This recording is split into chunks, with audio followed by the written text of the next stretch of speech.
Coco Gauff and other tennis athletes to see major bump in pay.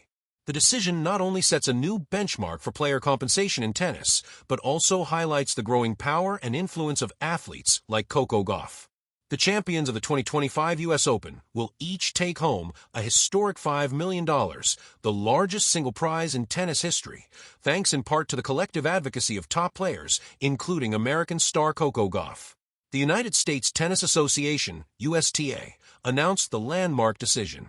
It also boosts total player compensation to a record-breaking $90 million, a 20% increase from 2024. This significant pay surge is being hailed as a direct result of a unified player front.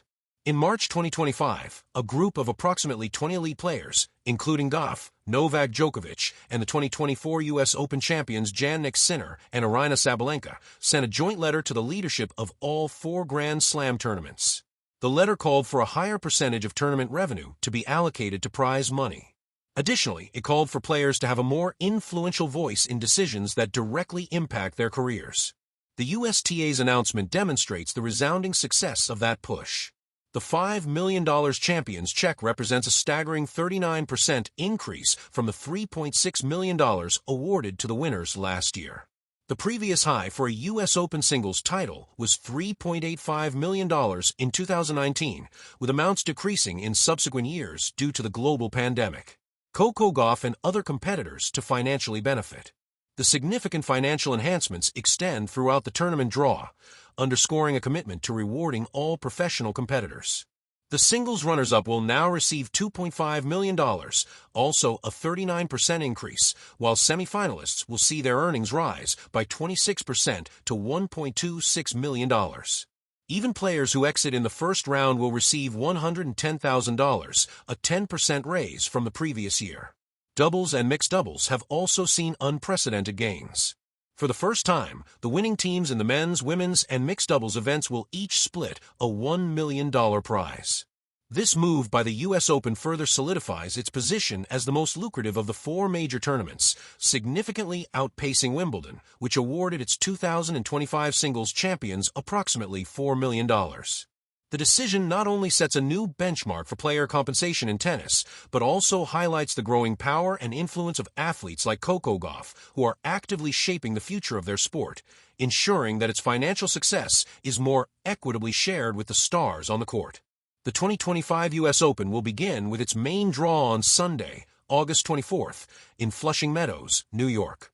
The news broke just after sunrise when the practice courts at the Western and Southern Open were still quiet, and the smell of fresh coffee drifted across the grounds. Coco Gauff, midway through her Cincinnati preparations, checked her phone and blinked twice at the headline. WTA announces historic prize money increase, players set for major pay bump. She smiled, not just the quick, polite smile for a reporter's camera, but the kind that starts slow, curls at the corners, and settles into a look of genuine relief. A shift years in the making. For years, conversations about prize money in tennis had been an uneven match. While the Grand Slams had achieved parity between men and women, many other events still lagged far behind, and outside the elite top 20, the financial pressure on players was real. Coco had been lucky. Her early success brought endorsements, sponsorship deals, and the kind of security most players only dreamed about. But she'd also seen what it looked like for players ranked in the 50s, 70s, or 100s, athletes booking cheaper flights, sharing hotel rooms, or skipping tournaments altogether because the travel costs outweighed the potential winnings. This isn't just about the top players, Coco told her coach when the news sank in. This changes the game for everybody. The announcement.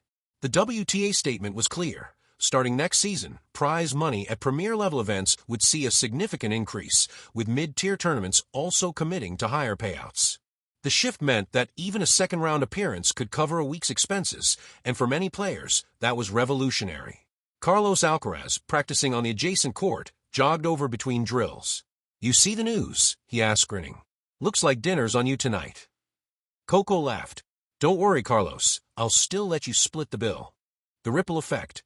The announcement sent a wave through the tennis world. Social media lit up with posts from players, some famous, others known only to the most dedicated tennis followers, sharing what the increase meant for them. One player wrote, "This means I can finally afford to bring my coach to more tournaments instead of traveling alone." Another added, I don't have to choose between entering a tournament or paying rent. Coco scrolled through the posts with quiet satisfaction. For her, it was proof that the sport was starting to value not just its superstars, but the entire ecosystem of athletes that kept tournaments running week after week. Remembering the struggle, she thought back to her first full season on tour. Even though she'd broken through with big wins, the travel grind was relentless. Some events required long-haul flights, arriving jet-lagged only to play a qualifier the next day. She remembered watching players her age trying to stretch per diems into 2 meals, or washing match clothes in hotel sinks because laundry services were too expensive. Prize money had always been a sensitive topic. Players didn't want to seem ungrateful, but they also knew the numbers didn't always add up. Now, things were changing. The locker room buzz. When Coco walked into the locker room later that day, the energy was noticeably different. Players who were normally lost in their pre-match routines were talking animatedly, trading thoughts about what the pay bump would mean for their schedules. Aryna Sabalenka was joking with Ons Jabeur about finally upgrading their tournament snacks. No more instant noodles between matches, Ons teased. Across the room, a group of younger players huddled together, doing quick math on their phones. If I make the quarters here, that's, one of them started, eyes widening as she punched in the numbers.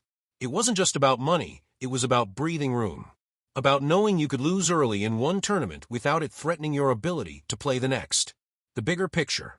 In her post-practice media session, Coco was inevitably asked about the pay increase. She didn't sugarcoat her answer. It's huge, she said. Not just for us at the top, but for everyone who's out here grinding week after week.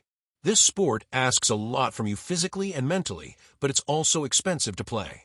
You can't talk about growing the game without making it sustainable for the players who make it happen. Her words resonated because they came from someone who'd seen both sides, the excitement of packed stadiums and the grind of smaller events where every point felt like rent money. Beyond the baseline, off the court, the change had other implications. Sponsors and agents were quick to point out that higher prize money often attracted deeper fields, which in turn brought more attention, better TV deals, and stronger ticket sales.